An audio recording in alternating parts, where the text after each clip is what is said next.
여러분, 20년을 오직 그 건반 위에서 완벽한 무게랑 각도로 손가락을 떨어뜨리는데 바친 삶을 한번 상상해 보세요. 와, 20년이요? 진짜 숨막히는 시간이었겠네요. 그렇죠. 박자 하나, 음정 하나 어긋나지 않으려고 자신의 모든 신경을 통제하면서 살아온 겁니다. 그런데 막 만석인 콘서트홀 한가운데서 수천 명의 관객이 숨을 죽이고 있는 바로 그 순간에 갑자기 왼손이 딱 굳어버립니다. 아, 무대 위에서 갑작스럽게요? 네, 아무런 이유도 없이요. 뭐 뼈가 부러진 것도 아니고 근육이 찢어진 것도 아닌데 그냥 내 몸의 일부가 내 명령을 아예 안 듣는 거죠. 나를 평생 지탱해온 무언가가 내 안에서부터 막 산산조각 나는 걸 느낄 때 우리는 과연 어디로 도망쳐야 할까요? 의학적으로 보면 뇌가 신체의 스위치를 강제로 꺼버린 상태네요. 강제로 꺼버렸다고요? 네, 극단적인 완벽주의랑 강박에 시달리던 신경계가 더 이상은 못 버티겠다고 판단하고 일종의 셧다운을 일으킨 겁니다. 아, 셧다운이요? 그렇죠. 심리적인 과부하가 물리적인 마비로 발현되는 전환장애의 아주 전형적이고 또 가장 잔인한 형태라고 볼 수 있습니다. 네, 바로 그 잔인한 셧다운에서부터 오늘 우리가 본격적으로 파헤쳐볼 이야기가 시작됩니다. 오늘 딥다이브 해볼 전료는 총 10부작으로 구성된 스토리 피아노가 흐르는 섬 미스터리 로맨스 에디션입니다. 제목만 들으면 약간 그 안개자욱한 해변에서 우연히 남녀가 만나서 사랑에 빠지는 흔한 힐링 로맨스 느낌이 나기도 하는데요. 맞아요. 저도 처음엔 그런 건 줄 알았거든요. 근데 오늘 이 시간을 통해서 텍스트의 이면을 쩍 뜯어보시면 이게 단순히 흔한 로맨스가 아니라는 걸 아실 겁니다. 그럼 어떤 이야기인 거죠? 부터가 사실 그의 심리 상태를 아주 적나라하게 대변하고 있거든요. 맞아요. 멋진 휴양지 같은 곳이 절대 아니었죠. 네, 무대 위에서 실패자라는 낙인이 찍힌 직후잖아요. 그러니까 그저 자신을 아는 사람이 단 한 명도 없는 곳. 그 끔찍한 서울의 소음으로부터 가장 멀리 떨어진 곳을 향해서 진짜 거의 떠밀려 가듯이 도망을 칩니다. 그렇게 막 배를 타고 가다가 돌발적인 폭풍우를 만나서 비상정박하게 된 곳이 바로 청도라는 아주 낯선 섬입니다. 심지어 일기예보에도 없던 비바람이었죠. 네, 거기에 섬 전체를 집어삼키는 아주 짙은 안개 속으로 툭 던져지거든요. 저는 이 섬 묘사를 읽는데 막 숨이 턱턱 막히더라고요. 어떤 부분에서 그렇게 느끼셨어요? 한치 앞도 안 보이는 그 끈적한 안개가 마치 진우의 머릿속을 꽉 채우고 있는 인지적 안개. 그러니까 그 브레인 포그를 눈앞에 그대로 구현해 놓은 것 같았달까요? 아주 예리한 분석입니다. 외부 환경을 인물의 내면이랑 완벽하게 동기화시킨 정말 탁월한 장치죠. 동기화요? 네, 진우는 평생을 메트로놈의 정확한 박자, 그리고 악보라는 통제된 규칙 안에서만 살아온 사람이잖아요. 그런데 돌발적인 폭풍우나 짙은 안개는 인간이 통제할 수 없는 아주 압도적인 자연의 힘이란 말이죠. 아, 통제 불가능한 상황이라는 거군요. 맞습니다. 완벽한 통제력을 잃고 표류하게 된 진우의 절망감이 섬이라는 고립된 공간과 날씨를 통해서 아주 물리적인 형태로 나타난 거라고 볼 수 있습니다. 와, 그렇네요. 그리고 그 물리적인 절망감이 확 극대화되는 공간이 바로 배가 끊긴 터미널 대합실입니다. 전기도 끊겨서 굉장히 으스스한 곳이었죠. 네, 그 대합실 구석에서 진우가 낡은 물체를 하나 발견하잖아요. 덮여있던 검은 천을 확 걷어내는데 거기서 바닷바람에 사가버린 투박한 영창 어프라이트 피아노가 모습을 딱 드러냅니다. 그 피아노의 상타가 아주 인상적이었어요. 맞아요. 진짜 소름 돋는 게 수많은 건반 중에 딱 하나의 건반에만 낡은 붉은 실이 칭칭 감겨 있거든요. 우리가 흔히 붉은 실이라고 하면 약간 운명적인 인연? 뭐 그런 걸 떠올리잖아요. 그렇죠. 로맨스물에서는 거의 필수 아이템이죠. 그런데 하필이면 그 실이 진우를 파멸로 몰아넣은 트라우마의 원흉인 피아노 건반에 묶여 있다는 사실이 엄청 흥미롭습니다. 상처의 근원지에 운명의 표식이 꽂혀 있는 셈이니까요. 아, 상처와 운명이 연결되어 있다. 네, 여기서 우리는 작가가 왜 하필 고장난 피아노를 그 대학실 구석에 두었는지 그 기계적인 메커니즘을 들여다볼 필요가 있습니다. 메커니즘이요? 그게 정확히 어떤 의미죠? 피아노라는 악기의 구조를 한번 생각해보죠. 피아노 안에는 수백 개의 강철현이 엄청난 장력, 그러니까 거의 18톤에서 20톤에 달하는 엄청난 팽팽함으로 당겨져 있습니다. 와, 20톤이요? 그렇게 엄청난 무게로 당겨져 있다고요? 네, 맞아요. 극도로 팽팽한 긴장 상태를 유지해야만 정확한 소리가 나는 악기거든요. 진우 역시 20년 동안 그 20톤의 무게를 견디면서 팽팽하게 당겨져 있던 인간이었습니다. 아, 진우 자신이 곧 피아노였던 거네요. 정확합니다. 바닷바람에 부식되고 줄이 풀려서 엉망이 된 터미널의 피아노는 사실 그 누구보다 진우 자신의 현재 모습을 완벽하게 투영해주는 거울인 겁니다. 와, 20톤의 장령을 견디다가 끊어져 버린 상태라니.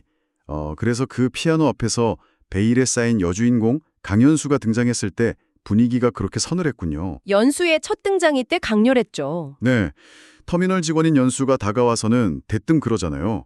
거기 손대면 안 되는데요. 치면 안 되는 악기에 가깝죠. 라고 경고를 하거든요. 게다가 밤에 진우가 연주할 때도 다가오잖아요. 맞아요. 자정쯤에 진우가 그 굳어버린 왼손으로 바흐의 프렐류드를 더듬더듬 치고 있으니까 연수가 다가와서 귓가에 막 이렇게 속삭여요. 조심하세요. 밤마다 누군가 이 피아노 소리를 간절히 기다리고 있거든요. 당신이 그 재물이 되지 않기를 바랄 뿐이에요. 이러는데 와, 진짜 무섭더라고요. 이게 바로 트라우마에 갇힌 인간의 시선을 아주 극적으로 보여주는 장면입니다. 아, 진우의 시선이요? 네, 사실 연수는 진우를 걱정해서 진심으로 경고를 해준 걸 텐데 진우의 시선으로 보는 이 낯선 서무가 사람들은 온통 공포와 위협으로 다가오는 겁니다. 모든 게 적으로 보이는 거군요. 그쵸. 신경계가 파괴된 사람은 타인의 호의를 호의로 받아들이지 못합니다. 모든 자극을 자신을 공격하려는 위협으로 인식하는 극단적인 과각성 상태에 빠지게 되거든요. 아, 그래서 독자들인 우리도 같이 연수를 막 의심하게 되는 거군요. 근데 저는 그 소름 돋는 분위기 속에서도 정말 울컥했던 포인트가 진우의 행동이었어요. 피아노 앞을 떠나지 못하는 모습 말인가요? 네, 왼손이 마비되어서 음정이 다 엇나가고 막 찢어지는 소리가 나는데도 진우가 계속 바흐를 연주하잖아요. 완벽하지 않으면 아무 의미가 없다고 믿었던 그 사람이 오직 숨을 쉬기 위해서, 살기 위해서 처절하게 건반을 누르는 그 모심에서 무언가 단단한 껍질이 깨지는 것 같은 느낌을 받았어요. 도피처의 가장 깊은 곳에서 결국 자신의 본질이랑 직면하는 빛나는 순간이죠. 진우의 무의식은 이미 알고 있었던 겁니다. 무엇을 알고 있었을까요? 피아노 때문에 자신이 이렇게 망가졌지만 결국 자기를 다시 살게 할 수 있는 것도 음악이라는 사실을요. 그리고 이 섬에서 진우의 음악은 서서히 그 성질을 바꿉니다. 아, 맞아요. 그 노트에 적는 장면요? 네, 도시에서 그를 옥죄었던 완벽한 메트로놈의 강박을 버리고 어선들의 엔진 소리나 파도가 치는 일정한 듯 하면서도 불규칙한 자연의 리듬을 오선지에 적기 시작하잖아요. 맞습니다. 그렇게 자연의 리듬을 받아들이면서 두 사람의 관계도 완전히 새로운 국면을 맞이하게 되죠. 진우랑 연수가 그 박노인의 창고에서 궁구를 빌려와서 엉망이 된 터미널 피아노를 함께 고치는 씬이 등장하는데요. 아주 상징적인 장면이죠. 저는 이 피아노 조율 씬이 이 이야기의 핵심을 관통하는 가장 아름다운 은유라고 생각해요. 기준음 440Hz에 맞춰서 조심스럽게 튜닝피를 돌리며 소리를 맞춰가는 디테일이 나오잖아요. 네, 맞습니다. 그때 박노인이 지나가면서 팽팽하게 당겨진 피아노 줄을 보고 이렇게 말하죠. 이 줄은 터지기 직전이었네. 자네 마음처럼 말이야. 앞서 제가 말씀드린 장력의 메커니즘이 여기서 아주 정확하게 설명이 되네요. 기준음인 440Hz, 즉 1초에 440번 진동하는 정확한 소리를 내기 위해서 줄을 극도로 팽팽하게 조이는 행위는 사실 엄청난 파괴 위험을 수반하는 거거든요. 끊어질 수도 있다는 거니까요. 네, 진우와 연수가 함께 피아노를 조율하는 과정은 단순히 고장난 물리적인 기계를 고치는 게 아닙니다. 상처받고 녹슬어버린 서로의 내면을 들여다보고 엉망이 된 주파수를 서서히 맞춰가는 심리적 동의와, 즉 튜닝의 과정인 거죠. 아, 튜닝이요? 서로가 어디가 어떻게 고장났는지를 있는 그대로 인정하고 받아들이는 첫 단계라고 볼 수 있습니다. 야, 그렇게 주파수를 맞춰가면서 이제 본격적으로 좀 로맨틱해지나 싶었는데 여기서 작가가 독자들 두통수를 제대로 칩니다. 갑자기 스릴러로 휙 전환되죠. 네, 스릴러적인 요소가 멱살을 잡고 이야기를 확 끌고 가요. 갑자기 서울의 전소속사 대표한테서 전화가 걸려오더니 진우가 청도에 있다는 말을 듣자마자 대표가 비명을 지릅니다.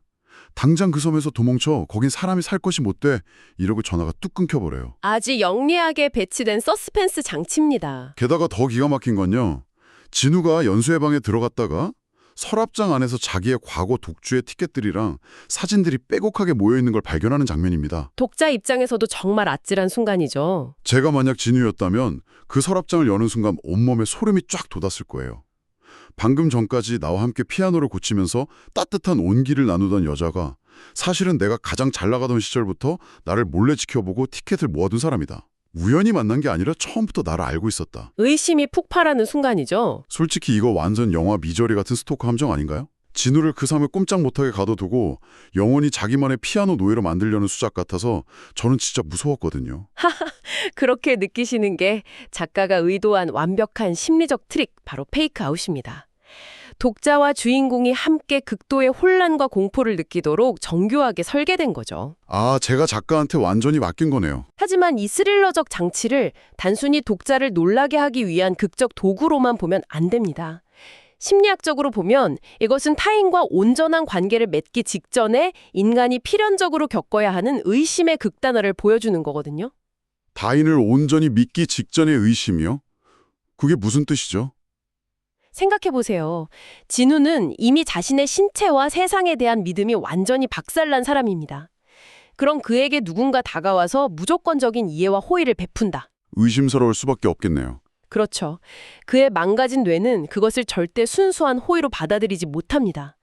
이 여자가 내 과거를 알고 있다면 나의 이 처참한 실패도 다 알고 계획적으로 접근한 것이 아닐까 하는 강력한 방어 기제가 작동하는 거죠. 아, 방어 기제? 연수에 대한 스릴러적인 공포심은 사실 다시 상처받고 싶지 않은 진우의 가장 깊은 두려움이 외부로 투사된 결과물이라고 해석할 수 있습니다. 그러니까 내가 너무 크게 다쳐봤으니까 누군가 약을 발라주려고 손만 뻗어도 막 나를 때리려는 줄 알고 몸을 움츠리면서 상대방을 괴물로 보게 되는 약간 그런 심리군요. 아주 정확한 비유입니다. 하지만 이미 피아노를 조율하면서 서로의 밑바닥 주파수를 맞춰본 경험이 있기 때문에 이 파국적인 의심은 결국 진실을 마주할 수 있는 용기로 전환이 됩니다. 네, 그 진실이 폭발하는 클라이막스가 하필이면 또 예보에 없던 강력한 가을 태풍이 몰아치는 밤이라는 게 정말 절묘합니다. 모든 게 씻겨 내려가는 밤이죠. 전기가 모두 끊기고 칠흑 같은 어둠 속에 진우와 연수 딱 단둘이 터미널에 몰입이 되잖아요. 진우가 막 쌓였던 공포랑 분노를 터뜨리면서 나를 왜 여기 잡아둔 거야? 라고 추궁할 때 연수가 마침내 진실을 쏟아냅니다. 저는 이 고백신에서 연수가 단순한 가해자나 스토커가 아니라는 걸 알게 되면서 진짜 마음이 쿵 내려앉았거든요. 태풍이라는 거대한 자연재해가 두 사람을 둘러싼 외부의 모든 가식과 도피처를 찢어 벌겨버린 겁니다. 더 이상 숨을 곳이 없는 캄캄한 어둠 속에서 오직 서로의 목소리에만 의지해 가장 밑바닥의 진실을 꺼내놓게 만드는 그런 물리적 환경을 극적으로 조성한 거죠. 연수가 눈물을 뚝뚝 흘리면서 말하잖아요. 당신을 가둬둔 게 아니라고요. 자신 역시 육지에서 도저히 감당할 수 없는 상처를 입고 이 끝없는 섬으로 도망쳐 왔는데 오직 진우의 피아노 연주를 듣는 것만으로 그 지옥 같은 시간을 버텨냈다고 고백합니다. 연수에게 진우의 음악은 구원이었던 거네요. 네, 진우가 무대에서 무너지는 걸 보면서 어떻게든 그가 다시 일어서서 생명력을 찾기를 간절히 바랐을 뿐이라고 말해요. 서랍 속에 있던 그 수많은 티켓들은 집착의 증거가 아니라 연수 자신이 삶을 포기하지 않기 위해서 꽉 쥐고 있었던 동아줄이었던 거예요. 완벽함이라는 감옥에서 도망쳐온 진우, 그리고 세상의 상처로부터 고립을 택한 연수. 두 사람은 서로 다른 이유로 섬에 불시착했지만 결국 서로가 서로의 상실을 알아보고 그 빈자리를 조용히 채워주고 있었던 겁니다. 서로를 살리고 있었던 거네요. 당신의 음악이 나의 구원이었고 이제는 당신의 망가진 손을 내가 잡아주겠다는 그 고백은 스릴러의 가면을 벗고 가장 완벽한 치유의 서사로 나아가는 중요한 변곡점이 됩니다. 와, 그리고 이 서사의 감정이 최고조에 달하는 순간이 드디어 찾아오죠.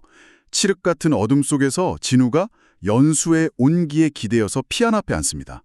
악보도 안 보이고 관객도 없는 그곳에서 오직 진우는 굳어있는 왼손과 떨리는 오른손으로 오직 그녀만을 위한 세레나데를 연주합니다. 어둠 속이라는 설정이 참 아름답죠? 공포의 공간이었던 그 낡은 터미널이 순식간에 두 사람만의 가장 안전하고 아름다운 우주로 탈바꿈하는 순간이었어요.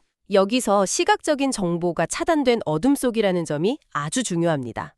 남들의 시선, 평가, 강박적인 완벽주의가 모두 완전히 사라진 상태에서 오직 소리와 상대방의 존재 자체에만 집중하게 된 거죠. 평가받지 않는 연주. 네, 진우에게 이제 피아노는 더 이상 완벽함을 증명해내야 하는 고문 도구가 아닙니다. 자신의 부서진 내면을 있는 그대로 드러내고 타인과 온전히 교감하는 진정한 소통의 언어로 회복이 된 겁니다. 진짜 감동적이네요. 이렇게 태풍이 지나가고 나니까 육지 사람들이 만들어냈던 피아노 실종 사건 같은 흉흉한 소문들도 사실은 다 오해와 우연이 겹친 촌국이었음이 밝혀집니다. 모든 안개가 거친 거군요. 맞아요. 모든 한계가 거치고 이야기는 다음해 봄, 예술의 전당 콘서트홀로 시간적 도약을 쫙 합니다. 진우의 화려한 컴백 리사이트 무대예요. 드디어 무대로 돌아왔네요. 그런데 여기서 진우는 과거처럼 혼자서 무대를 압도하는 독주를 고집하지 않습니다. 관객들 앞에서 자신의 뮤즈인 연수를 무대 위로 불러내죠. 그리고 하나의 피아노 의자에 나란히 앉아서 포핸즈, 즉 내 손을 위한 연주를 시작합니다. 저는 이 작품의 가장 위대한 성취가 바로 결말부의 이 포핸즈 연주에 있다고 생각합니다. 아, 독주가 아니라 포핸즈라는 점이요? 네, 포핸즈 연주의 물리적 특성을 한번 생각해 보시죠. 좁은 피아노 의자를 공유하면서 팔이 수시로 교차하고 상대방의 체온과 호흡을 끊임없이 느껴야만 합니다.